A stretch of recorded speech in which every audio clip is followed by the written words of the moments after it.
Bismillahirrahmanirrahim. Assalamualaikum warahmatullahi wabarakatuh. Innal hamdalillah nahmaduhu wa nasta'inuhu wa nastaghfiruh wa na'udzu billahi min shururi anfusina wa min sayyiati a'malina may yahdihillahu fala mudhillalah wa may yudlilhu fala hadiyalah. Asyhadu an la ilaha illallah wa asyhadu anna Muhammadar Rasulullah alladzi la nabiyya ba'dah. Faqala Allah ta'ala fil Qur'anil Karim, a'udzu billahi minasyaitonir rajim. Bismillahirrahmanirrahim. Iqra'ul Qur'an fa innahu ya'ti yaumal qiyamah syafi'an li ashabihi. Shadaqallahul azim.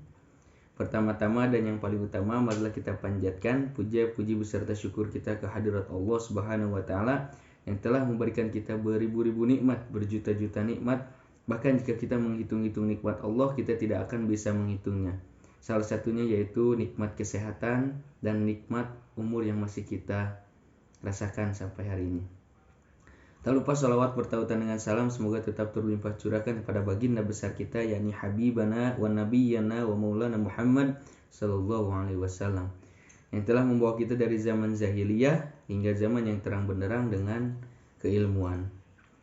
Perkenalkan, nama saya Rizal Fauzi Mustafa dengan NIM 12120202221 dari jurusan Pendidikan Agama Islam kelas 2F. Di sini saya akan mencoba untuk mereview, merangkum dari pertemuan terakhir dalam mata kuliah pembelajaran Al-Quran, yaitu pertemuan ke-15. Yang dimana tadi itu kita membahas tentang para penghafal Al-Quran. Dalam ayat di atas telah dijelaskan, Iqra'ul Quran fa innahu ya'ti yaumal qiyamah syafi'an li ashabihi. Bacalah Al-Quran, sesungguhnya dia akan datang pada yaumul qiyamah, yaitu syafaat bagi pembacanya dan teman-temannya. Begitu banyak keutamaan-keutamaan bagi para penghafal Al-Quran. Tapi penghafal Al-Quran bukanlah orang yang biasa-biasa saja, tetapi orang yang diberikan kelebihan oleh Allah Subhanahu wa taala, karena dalam menjaga Al-Quran itu harus benar-benar baik-baik, sangat dijaga. Karena dalam suatu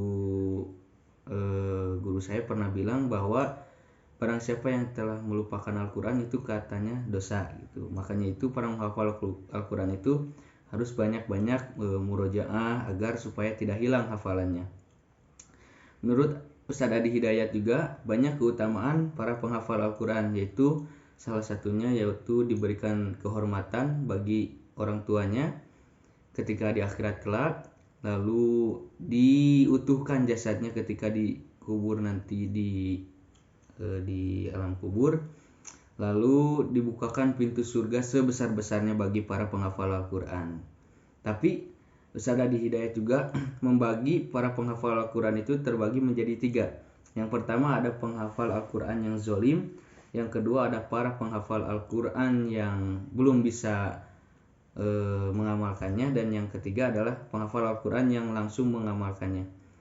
Yang pertama yaitu penghafal Al-Quran yang zolim, artinya dia bisa menghafal Al-Quran 30 juz, dia membacanya sesuai dengan kaidah-kaidah tajwid dan makhorijul huruf yang benar, tetapi dalam kegiatan hidup sehari-harinya dia melenceng dari Al-Quran dan sunnah-sunnah Rasul. Contohnya ketika dia sudah hafal Qul huwallahu ahad, Allahus samad, surat Al-Ikhlas, tetapi dia belum bisa mengamalkannya dalam kehidupan sehari-hari. Yang artinya dia percaya bahwa Allah itu adalah satu, tetapi dia juga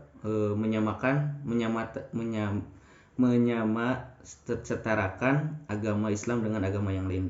Padahal inna dina indallahil Islam. Sesungguhnya agama yang paling diridhoi oleh Allah adalah agama Islam. Makanya dari itu janganlah menjadi para penghafal Al-Quran yang zolim, yang jauh dari Al-Quran, yang jauh dari sunnah-sunnah Rasul. Yang kedua ada para penghafal Al-Quran yang belum bisa mengamalkannya. Dia juga bisa membaca Al-Quran dengan kaidah-kaidah yang benar, tetapi belum bisa mengamalkannya. Maksudnya belum bisa mengamalkannya, dia hanya mengamalkannya dalam diri sendiri, belum bisa mengamalkannya kepada orang lain, kepada orang yang masih belum tahu apa-apa.